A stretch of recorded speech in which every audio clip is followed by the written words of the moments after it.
Alicia, you ready? You got your volume on, Brittany? Yeah. Okay, we're live on Facebook. Everyone's here. Hello, guys. Usually this one takes a while, so I hit that one first. So just hold on. Here we go. We are live, everybody. Yay. We have Alicia joining us from Texas. She's a Texas girl. Make sure your volume's on. Yeah, is your because mic we on? can't hear you at all. Turn your mic on. It's probably muted. You have to go to the top and hit the mic. So there we go. So those of you that are on Webinar Jam can see us on Facebook Live. You can't. We have Alicia joining us. She went on the recent trip to Haiti with the girls. Sheila is at work today, so she can't join us.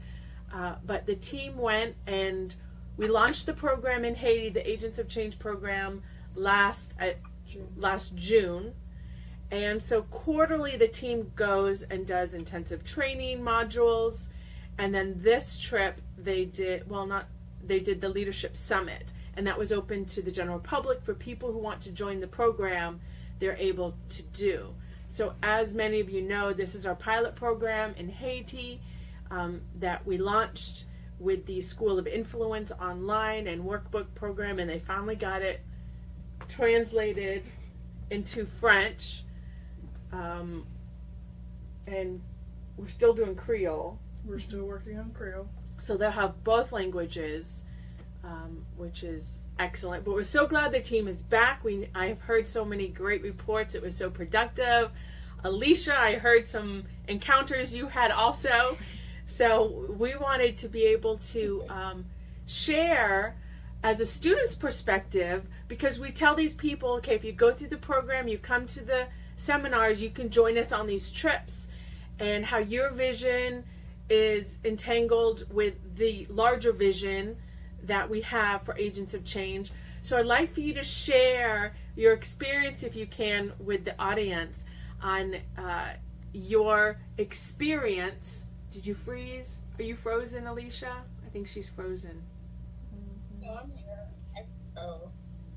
Okay, there you are. Your screen freezes sometimes. Make sure your volume's all the way up so we can hear you good. And we want everybody to hear you.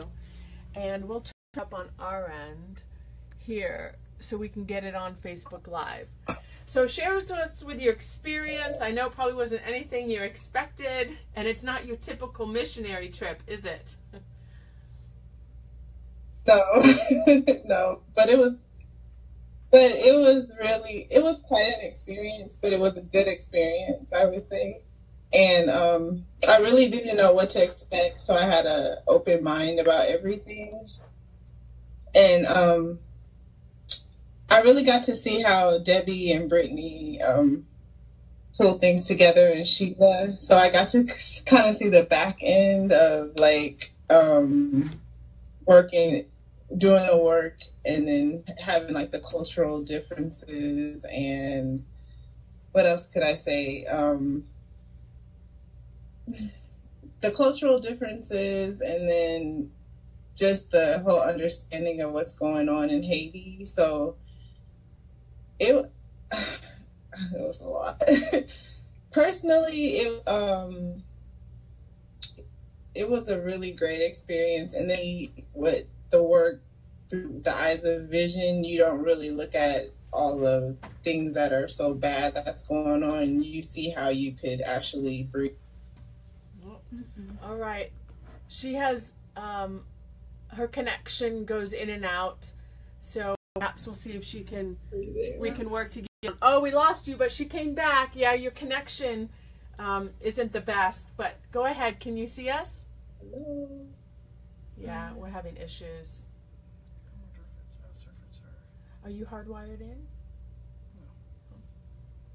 Alicia. Hi. I'm here. Are you there? Okay, yes. Hi. You keep going in and out, but continue while you can. Oh, it's probably my connection.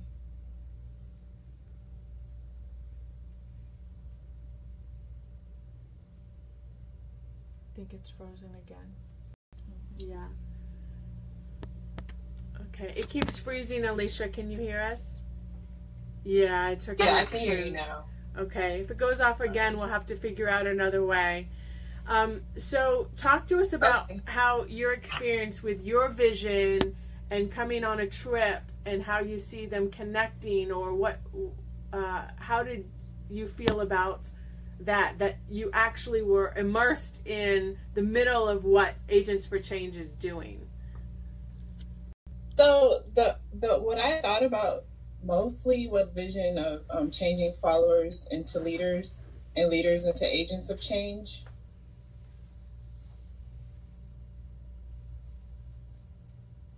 Yeah, we hear you. We hear you. Uh-oh, she may have lost us. It may be the connection on her end. Yeah. Alicia, can you hear us? Okay, Alicia left the room. That's okay. What we'll have to do is, if she hardwires in, then maybe it can work better, but it looks like there. All right, so back to Alicia. If you can hardwire in, maybe your connection can stay to remain, and then you can join us again. Can you do that? I hope she can hear us.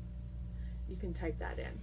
So while Brittany's typing the message to Alicia, Debbie, tell us why this trip perhaps was different than the past few that you've done, and the progress that you're seeing with the students. I think that the biggest change...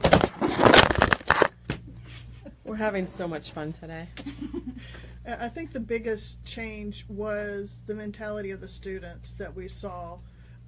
They're really getting in deep into the material, and they're starting to see how they can implement things, but they still have a lot of ideas and are struggling with pinpointing their vision, which is understandable based on their environment and their circumstances.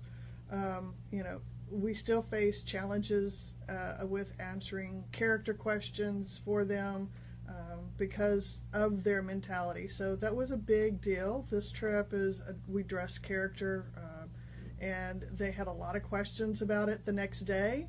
And we know that they were impacted based on their reactions and the questions that they had. So I think that they're really starting to understand, and they have a passion for the program, and they have a passion for others to understand and learn this material. And honestly, I think there's been a lot of challenge even for many of them to continue the program. Yes. And to stay on track with it. You're going to have to move that around. Yeah. And so honestly, the people that we have remaining in the program are the dedicated ones. And honestly, that's what it comes down to. Anybody can have a dream, but when it comes to vision, that's where hard work is entailed, and sacrifice and dedication. And I think sometimes in our culture, we make it into a pipe dream, like it's going to be easy, like here we go, our road to success. And again, everybody's idea of success is completely different. As you know, in the kingdom, our idea of success is actually fulfilling the purpose that God has created us to fulfill here on this earth. Many people document their ambitious ideas, like, I want to be successful, I want to be, and their idea of leader is what they've seen in our culture. Yes. All around us, especially in the business field and Wall Street. And so we see a lot of these issues. So it's also working on their mindset of what true success is, what true vision really is, and how it implements change and brings transformation to others, which is key when it comes to true vision. It's bringing what you can do to the table to bring transformation to other people's lives, to a community, to a nation. That's true vision. So a lot of times I think in first world nations we have, well, any nation, honestly, anybody who's just trying to even survive this life, their idea of vision is something where it's mostly inward and what they can do to make a better lives for themselves. But as we know, Jesus said that if you truly want to find life, you have to lose it. Mm-hmm. And that's the whole idea with true vision when it comes to operating in the kingdom of God, is losing your idea of what you think you want for your life. And that's when you truly find life. And so that's the message we're trying to communicate which can be very, very hard to many individuals when they're just trying to survive life and to try to find a job. Most of these students don't have work. There's not a lot of work in Haiti. So we're working on their mindset to create, there's not a lot of opportunities there, but to create and initiate change and to create your own opportunities. So it's a completely different mindset. Absolutely. So there's so many layers that we're working on with them. I think one of the biggest challenges they have is they have all these ideas, and it's difficult for them to really pinpoint what they're passionate about. Because they see so many problems. Yes, there's so many problems that they know that they can work on solving, but it's just a matter of what really makes them angry. A lot of things make them angry. They see a lot of injustice, but what is the one thing that they want to pursue, and that is their God-given purpose? And I think that's been challenging for a lot of them to figure out. Mm-hmm. And Debbie pinpointed an important aspect, because when I was doing the focus retreats many years ago, for many years, a lot of people from America would come and they have the same issue. What's the number one thing that makes me angry? What's the number one injustice I see that I can fix? And a lot of times we think it's this big, huge problem we have to fix on a global scale, and it seems overwhelming and it can be daunting. But honestly, and that's why the slogan that I've captured for the past 10 years is dream big but build small. And I see many people, even through social media, I see people doing projects. Like I've seen little communities built for the little kids that have Down syndrome, and they're making a difference in their community's life for the kids with Down syndrome, and a center just for them to come and feel a community amongst their own peers of the same problems. So I'm seeing so many problems being fixed on what we think is a small scale, but honestly, that's where change happens, is on what we think is a small scale. So I think that's why it's important also you join us on the trips, because you get a bigger picture of what's going on and you step outside of your little world. And honestly, it doesn't get any better than being in Haiti, because you take for granted so much, and this is all we've known, and it is the way that it is. And so I really admonish anybody that has the desire to come on one of these trips with us to do so. But again, you have to go through the program, you have to go through the protocol. We can't just invite everybody. It's for those that are serious and dedicated and want their life to be something bigger than what it is. And I think it's important, because we get bogged down in our lives. We have problems, we have distractions, we have people pulling on us, and it's so easy to get caught up in our own little web of a life. It's important we step outside. So that being said, Brittany, can you speak to this trip and some of the issues the students had and their progress and the mentality changes that you're seeing as we progress through the program? I don't think people can hear us on Webinar Jam, but if you're on Facebook, you can hear us, and this isn't going to work. No. There you go. Okay, so for those that can't hear us on Webinar Jam, you can go on to Facebook. Yeah, it's all the way up and the microphone's on, so Did I'm you not turn sure. it off and on? Yep. Okay. So I'm not sure why they can't hear us. But if you can't hear us, you can go on to the Facebook. Brittany will put on the... I'll do it. Okay, so how have you seen the progress with the students since June, since we launched the program? Because you've gone on every trip, as well as Debbie, and met with them. They have... Tell us about the workshops that you did. Those are my favorite kind, too, by the way. Too. Yes. So they're beginning to see a lot about who they really are. A lot of times they depict themselves in the light of who their parents are, who their family was. One of the biggest questions or biggest aha moments was when Sheila was talking about how, there's so many Serges all over Haiti. There's the Serge. So many Serges? Yeah, like a man named Serge. What does that mean? Her son's name is Serge. Oh, their names yeah, are Serge. There's so many people named Serge. Is that like a junior? Well, she said that there's so many, like, different families, but their name is Serge, so they've named them by their job because there's so many people. So Serge is the last name? No, it's their first name. Oh. And they'll be like Serge, the guy who sells cell phones, or Serge, the guy who fixes cars, or, and, you know, they still think of themselves as, not our students, but in Haiti, the culture still thinks of themselves as the person that sells on the side of the street. Or, you know, they don't find their identity in who they really are, but in the things around them. And I think through the progression of the students going through the program, they've seen themselves in a bigger light than the things around them, or than the attitude of the people around them, the environment around them. And, you know, finding their source wasn't a big problem for them at all. They know, they love God. I think every single person in Haiti loves God. They're very spiritual people, which makes it so much easier to work with. You're not combating the religious, well, there is religious mindsets, but at least not the spiritual side of things. No, not at all. And last intensive training, we talked about the Holy Spirit a lot, and I thought that would be, you know, something hard for them to grasp. But, you know, this intensive training, they're like, oh, so I just need to you know, discern and have the Holy Spirit. And I'm like, exactly. They're like, okay, we can do that. Exactly. But they are struggling with all these ideas because, like Debbie said, there's so many issues that they're facing in their country. Trying to find one that they're passionate about is hard for them, which is understandable. When you go to the country and you see everything that they're facing, you're like, if I lived here, I'd be confused too. I'm not sure if I'd be able to focus on one. But the biggest thing for this intensive training was allowing them to see that not only are these ideas what they're supposed to accomplish or have help, assistance from somebody else to accomplish them, but see how all of them come together, and then what's your big idea from all of them. Because they're seeing so many things that it's like, well, then I must have multiple visions. It's like, no, you have multiple ideas to accomplish your vision.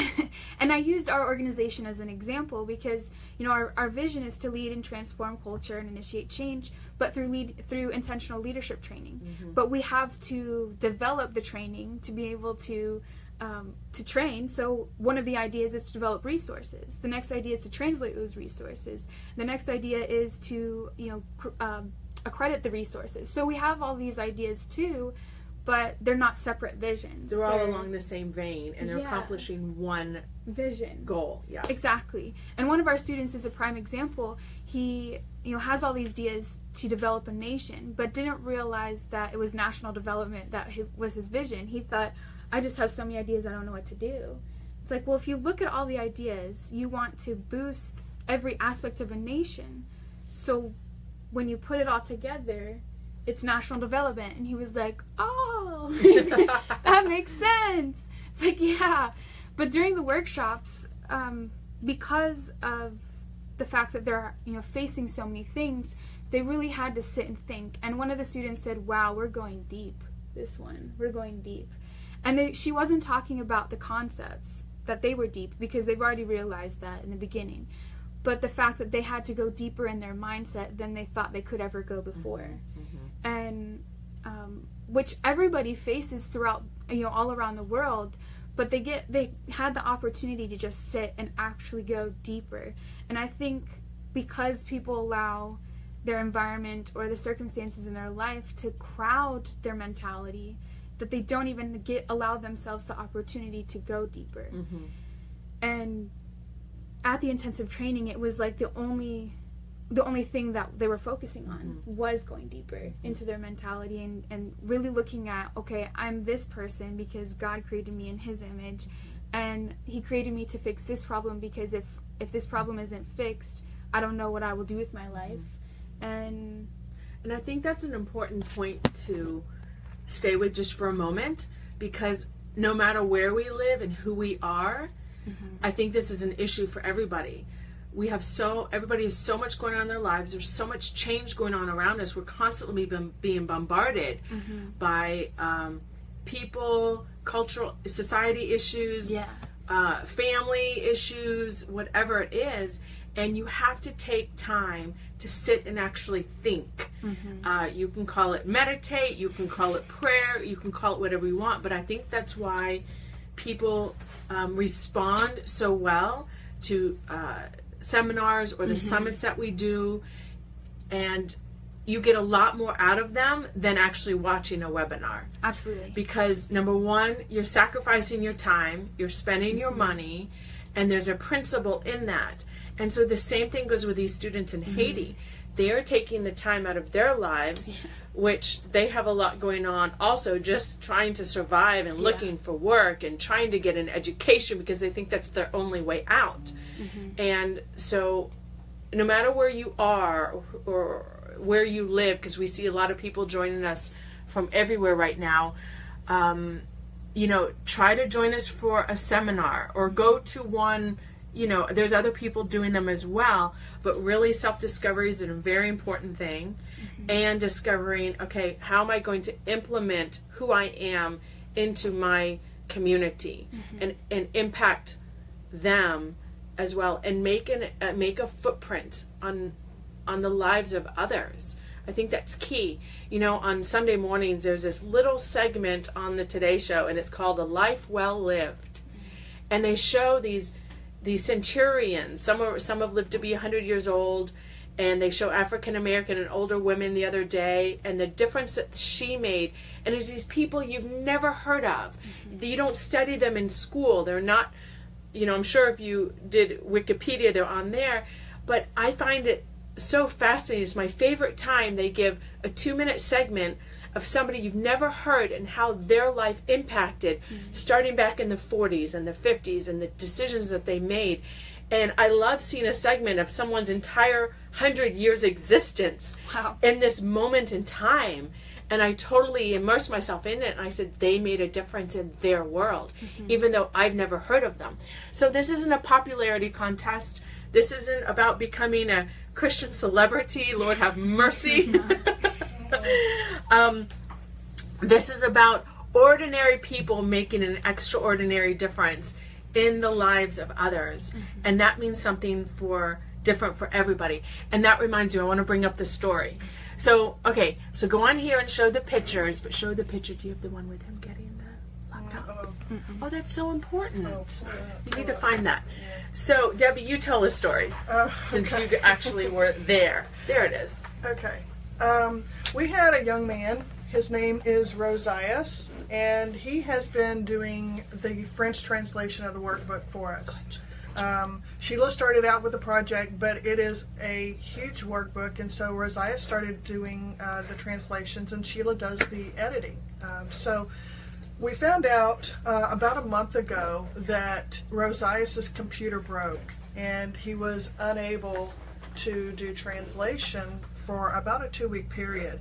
And we knew that we had to have this workbook done for this trip, and so a friend of his let him borrow their laptop. Well, we reached out to an individual within the community. Yeah. She lives on the other coast. She lives on the other coast. She's part of our community, and they have an IT firm that they run. And we asked them if they had any old laptops that they could give, and so they refurbished a laptop for him. And this is Rosias after he realized that he was getting a laptop so that he could continue doing the translation of material for Agents for Change. He was speechless. He could not believe that somebody would donate a laptop. And he said the words "thank you" are not big enough to convey what I feel. So he didn't even realize the impact of what he was going to be doing when he started out the project. No. And he still doesn't totally comprehend the impact that he is having on his nation just by translating this workbook. But I want to go even further. The impact that our friend, who's part of the community that lives in where's she? Fort Lauderdale? She lives in Pembroke Pines? Coral Springs, Florida. What do they do for a living? They do IT work. They have their own company, and they refurbish. And they do networks for companies. We stopped by on the way home from Haiti when we got here. And she's the one that donated. She donated the laptop. The laptop that was refurbished, donated to the community, and they brought it down to Haiti with it. You saw Rosias's expression from receiving it. He was blown away. And then when you came back on your trip, you stopped by her house. Rosias wanted to give them a message, so we recorded a message for them, and she was in tears. She texted me the next day and said, "You don't realize the impact that you can have on someone's life by doing something so small." Mm-hmm. And I had to explain to her, the impact is not small, it's massive, because this is going to go around the world. Mm-hmm. It's a domino effect. So that's what we're saying. You wonder, well, I'm an IT person, what kind of contribution can I have to the vision? Well, here's an example. Exactly. And I think it's just people trying to get away from that big thing that they think they have to accomplish. Yeah. It's in our daily lives. We're doing what we're born to do. Together, when we come together, we can really impact the vision. We don't have any extra laptops laying around here to give, but she did, and they drove it. They actually drove it over to our coast before Haiti, and gave it to the girls, and they brought it to Haiti. So every person makes an impact. You may think it's small, but it's not. There's no small impacts in the kingdom. God will use things, and they become a ripple effect in the kingdom of God. So here, because of somebody's gifting in refurbishing computers and IT networking, that they were able to impact Haiti. And she's never even been to Haiti, and you don't even have to go. We want you if you can, but you don't have to. Not everybody can go. And so I think that's very important to understand, that everybody has a gift that they can use to implement towards the bigger vision. And then we come together, we can accomplish so much more. And I have to be quite frank with you. I am quite fed up with just going to conferences and talking about stuff. All right, I'm going to be as nice as I can right now. Conferences are great, seminars are great, they're important, they're for a purpose, so please don't get me wrong, but you have to go to the next level and actually initiate and engage in your gifting, in your purpose, and don't think it has to be in a foreign land. It doesn't. But that's just what happens with our vision where we are. I could not do this by myself. Debbie has her gifting she brought to the table, Brittany hers, and Sheila hers. You guys have seen Sheila. I posted a video of her on Facebook, and she's going to town. I wish I understood what she was saying. I know she just nailed it. But you have to understand, she's from Haiti. She understands the mentality to a way better degree than that we do, because we're not from that land. There's so many nuances we don't understand. So if you want to make an impact, it truly takes a team. And there's that African proverb that says, if you want to get something done, do it, but if you want to go further, do it together with a team. Forgive me, I know it wasn't as accurate as I'd like it to be. But I want you to understand, everybody has a part and a place to play.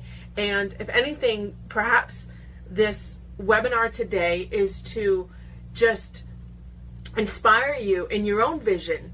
I know if Alicia could get back on, I know one of the things, she's been a student of Agents for Change for 2 years. She's come to the retreat. She's done the school. And I guess coming back from Haiti, she said she has to revisit her vision. Like, sit down. Is this it? Like, is there more to this than I realize? Because a lot of times we don't dream big enough. And I think that's why it's important to get outside of our bubble that we call life and see the bigger picture, that God can use you on a bigger scale than you ever imagined. And sometimes we are our own limitations when it comes to our mentality, dreaming, vision, understanding who you are. We limit ourselves because society has limited us. And so coming to a seminar is the first step. Going through the school is the first step. Going into a seminar is the second step. And going on a trip with the team is the third step. And I think that's the natural progress that takes place to uncovering the layers of your vision and discovering who you truly are.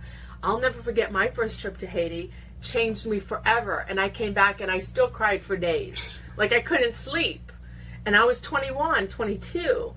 And so, you know, that was just God exposing me to something 20 years later that I would be doing that I had no concept of yet.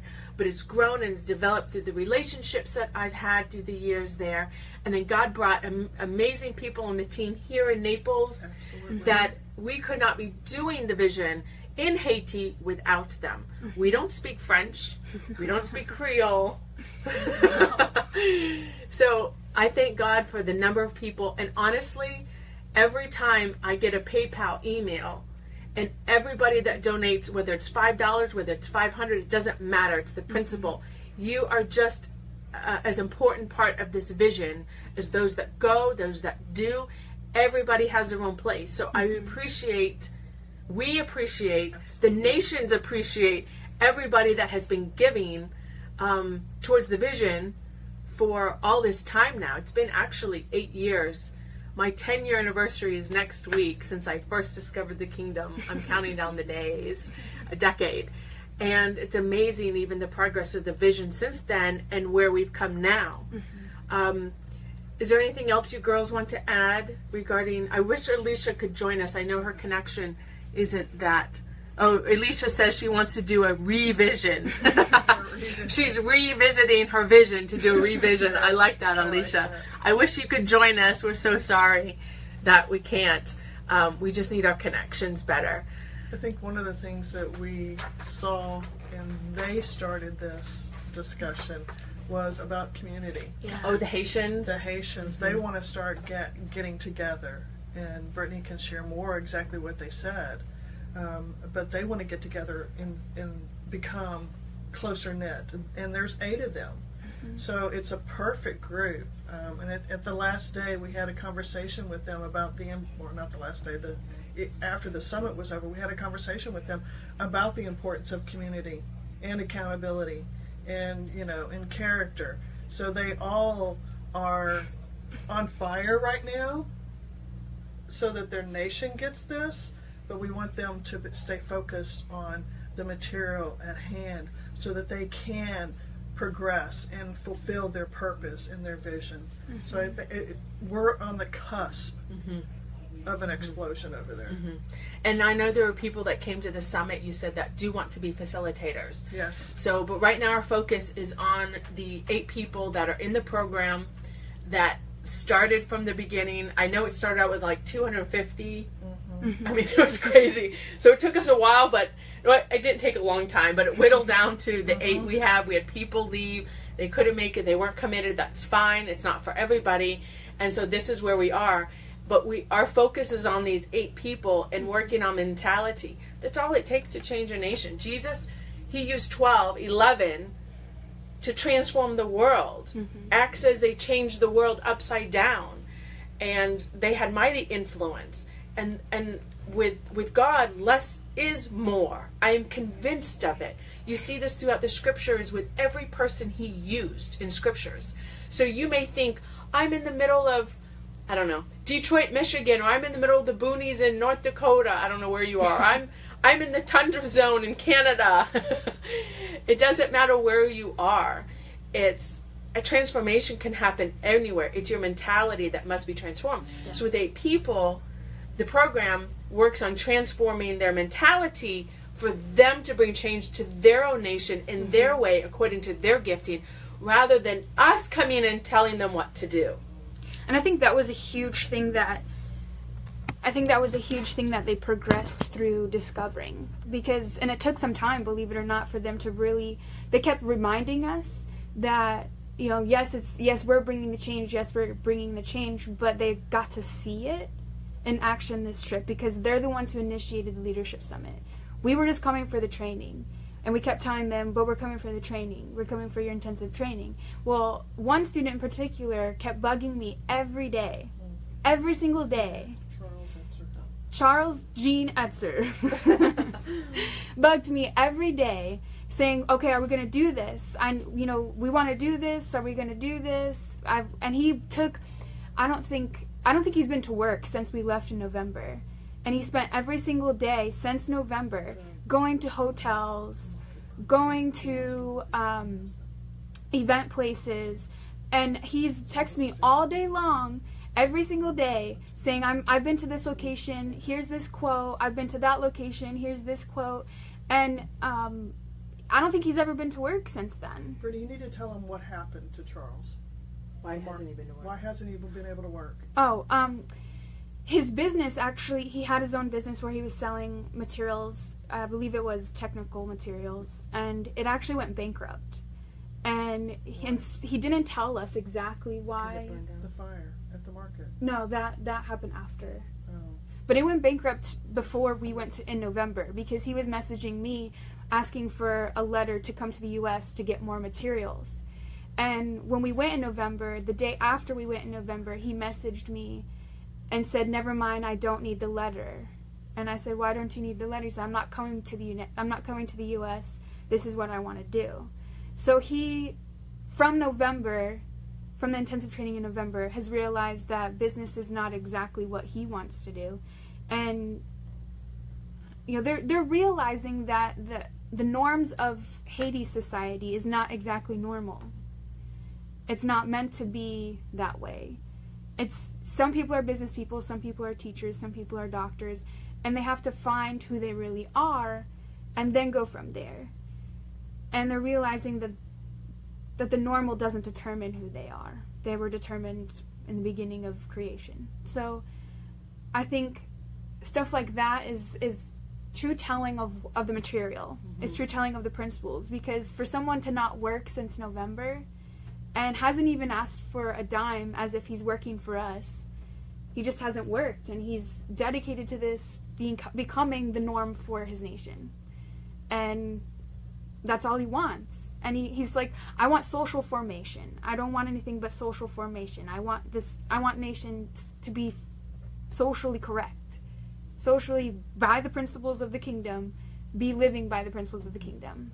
So they're grasping every bit that they can and wanting more and looking for more and realizing that they have to take the next step. Because after the workshops, one young lady said, "It's time to go to the next level, Brittany." I said, "Yes, it is. It's time for the next level." So I think every step they take is a step of faith, and they're now realizing that their faith is stronger than the environment that they're living in.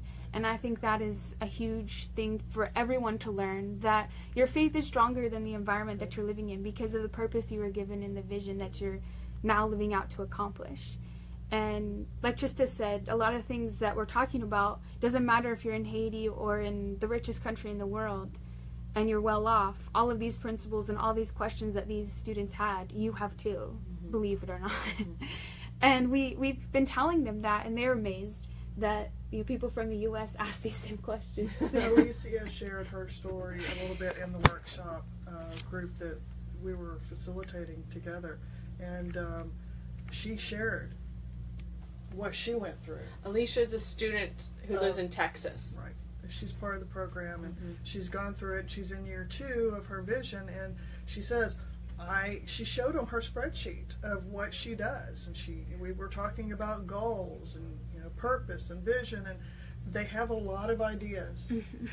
But like I said before, it's hard focusing on their purpose and their vision.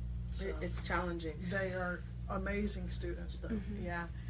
Speaking of, my friend in Lebanon is speaking to Catholic businessmen this week, and inboxed me, what should he talk about? They want their topic. They requested the topic, how to be happy in the workplace. I go, okay, so that's going on in Lebanon right now.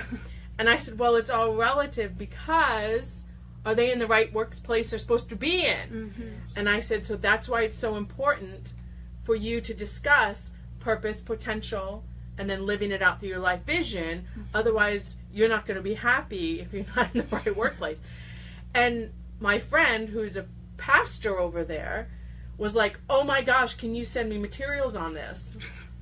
Well, no. I mean, you can read a bunch of books, but I doubt you'll get to it by Thursday. But this is a common issue throughout the world.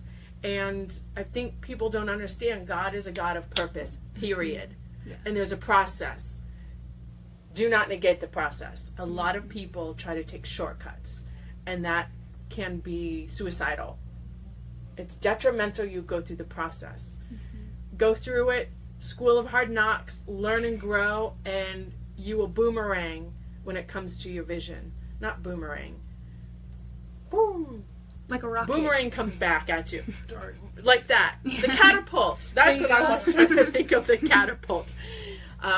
So I think today we just wanted to give you, by talking about what's going on, show you how vision evolves in a larger scale. Oh yeah, it's kind of hard because I don't think a lot are on Webinar Jam, but you can show the pictures. But I guess there's no audio on the Webinar Jam. So anyway, we hope this helps some of you perhaps reevaluate and revisit your vision. And join us on the next trip. We're going again, well, the team is probably, they think, in May, and then the graduation will be in July. So we have 2 more trips planned for sure. So as this one first round of students does a graduation, we're going to go all together in July. So there's 2 more trips. Those of you that have gone through the protocol to be able to join us, please join us. You know, come step out of your bubble of life. Get the big picture. You'll never be the same. Alicia, we wish we could hear your voice. We wish you could be on with us to expound on this. Let's see. Yes, these are issues throughout. I see everybody's comments. All these issues are not only, you know, imperative to Haiti, it's everybody in general. And so again, I want to congratulate the team that has been going. Those of you that give, your reward is the same. Those of you that give of your resources, those of you that give of your gifts, your talents, those of you that give of your time, thank you so much for making what God wants done on the earth happen. We could not do it by ourselves. Every one of you are so important. I think about you guys all the time, and we do not take it for granted. Everybody's a part of this. So many of you send us emails of encouragement. The emails that we get saying thank you. I have to tell you, I'll get an email every now and then. Thank you for writing that book. And I'm like, oh yeah, that book. People are still reading it. The Figure It Out book. People in the community, we want to thank everybody for all of your input. Even if you are just an encourager, thank you for your encouragement. Everybody has a different gift, and everybody has a different way of being able to share their gift with a vision. So I do really want to give our appreciation as a team from everybody. Please join us if you can on a trip. Come to a seminar. Sign up for the School of Influence. It's really making a difference in so many people's lives, and you can be a part of something bigger than yourself. And I think that's really important, especially in our culture. We all live for ourselves. Even in the church, it's all about us and me and what I can get from God and the blessings God can get from me. So this is a complete paradigm shift. Once you come to the kingdom, it has nothing to do with yourself anymore. It has everything to do with other people and what God wants to do on the earth, using you. And there's nothing more fulfilling than that. And listen, guys, this is tough work, but it's very fulfilling. But it's tough, but you feel good. You feel satisfied. So anyway, thank you guys for joining us. We'll post some more pictures of Haiti that you guys won't be able to see. Thank you for joining us, everybody. Venny, I see you're on. It's always good seeing you. Preeti, I see you all the time on Facebook. Michael Long, love you guys. Hope to see you guys this summer soon. Those of you that can come to the retreat, we're looking forward to seeing you. Alicia, I hope you're coming this summer so you can share some things with the people at the symposium. Karen, good to see you. You're going to have to come on another trip, Karen, because this one was not the same as the one you came on. That was a tough one because we were breaking ground last summer. That was a tough one, Karen. Come on another one. Miranda's on. Corinne, Jude, good seeing you guys. Maurice from, it looks like Italy. Netherlands. Oh, yes, of course. Maurice in the Netherlands. Good seeing you guys. Anne and Victor. Mandel from Alabama. Oh, look. Jude, one hand can't hug a babu, the biggest tree in Africa. Okay, that's another African proverb. We love those proverbs. All right, guys. Good seeing you. Philippines, hello. We see you guys. We'll see you in 2 weeks. See you at the top. Bye-bye. Bye.